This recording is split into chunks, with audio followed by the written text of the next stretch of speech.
Tap in, tap in, tap in. Tap on in, man. Y'all know what it is, man. You now tuned in to the old verse new podcast. And you know, today we're definitely going to take y'all on a journey. I am your co-host, Ching America, alongside my other co-host.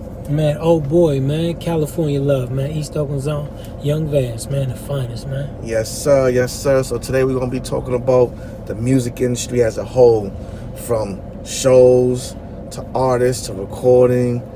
Just, you know, basically breaking down from the digital to the cassette tapes to the analog to it all, right? The whole entertainment spectrum, man. We're going to get it in, man, from old to new. First new. All right. It's the journey.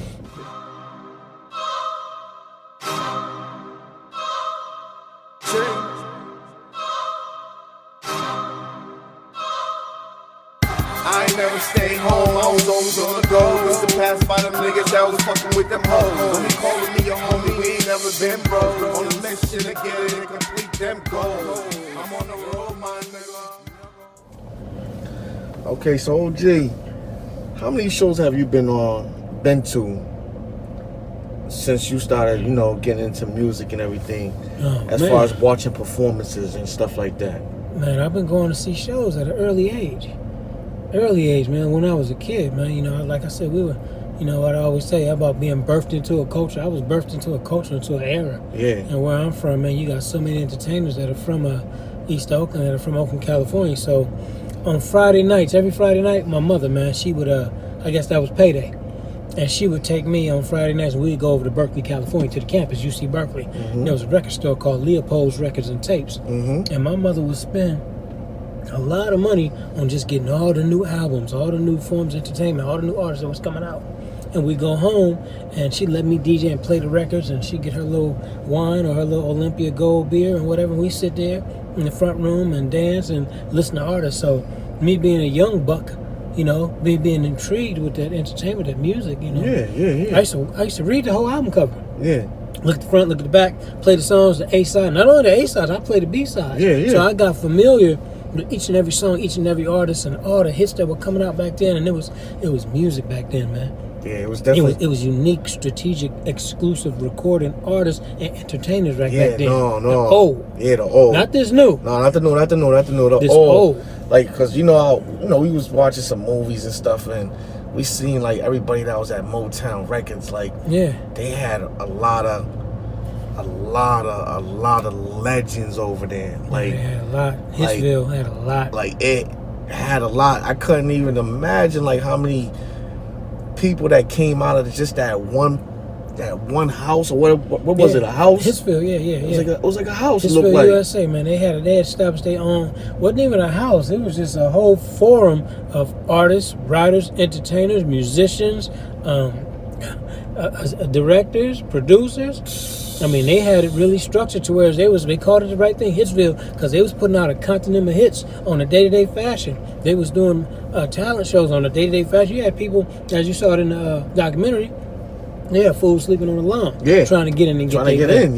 You know, so all over the world, and in that particular era, all over the world, you had all type of groups, you had all type of entertainers, you had kids like we was. You had kids trying to come up and be in that game, man. And it was like, just, you know, what we saw, we were overwhelmed with what we saw. And that's the question you asked me about going to shows. I've seen so many shows around the world. Yeah.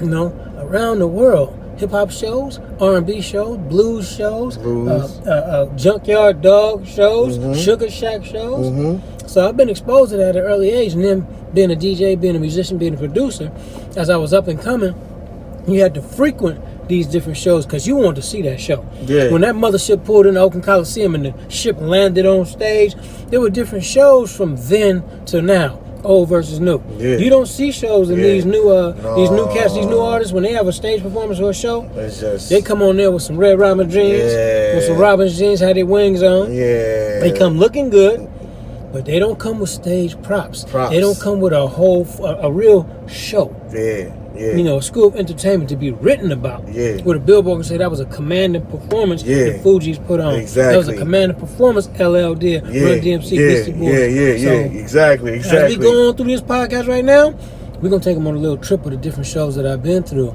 And, you know, compare and contrast old versus new. You know, what they're doing. And don't get me wrong, some guys got good shows these days, but it's nowhere near. So let me ask you a question. Have you been to any shows recently? Yeah, like the new course. ones? I stay frequent, man. You know, our lifestyle, we go get them. So, break down to me, what was your favorite show in the old days? In the old days? Yeah. Oh, man, it's so many, Ching. One that you went to, like, personally, because I know you... Okay, I know you've been to a lot. Like I said, man, the mothership, when you seen Parliament Funkadelic on that stage, and you seen that motherfucking mothership land, like it was flying in the Coliseum and land on stage, and that big skull head with the head, the marijuana joint, and the red eyes, you know, Drake took that. That's the one that Drake played Drake took that because he was the video, influenced. too. Yeah, he was influenced. That was Let Me Ride. That's the mothership landing. Yeah. Okay. That's one of my favorite songs. One of Drake's favorite songs. That's a California classic. Yeah. And when you see that mothership land and George Clinton come down with the P-Funk and he got out of that spaceship and 20 motherfucking artists and musicians got on that stage and they start doing that jam and he sat there and said, East Oakland, California, we have landed, you have now arrived. And that music, I mean, it was just, man, the whole crowd participation, the whole show, the whole props of the show, I mean, it was just electric. It was electric. You know, that was one of my favorite shows. My mother took me to see Teddy Pendergrass. Teddy Pendergrass was the first. Usher wasn't the first. Teddy Pendergrass had a all-women show. Old versus new. That's crazy. All women. But I was in there. Yeah. Man, Ching, if I would tell you my mother grown ass and all the rest of these bras up in there taking their clothes off and taking their bras off and throwing them on stage. Literally. Circle Star Theater in Oakland, California, man. Outside of Oakland, Circle Stars Theater. And he was in there with all white with his gold on. You know, got his real Rico on, looking like he was, you know, from Texas somewhere, even though he's from Philly. And he told that motherfucker to show up. And if you see all these grown ass women, I'm a kid now, grown ass women throwing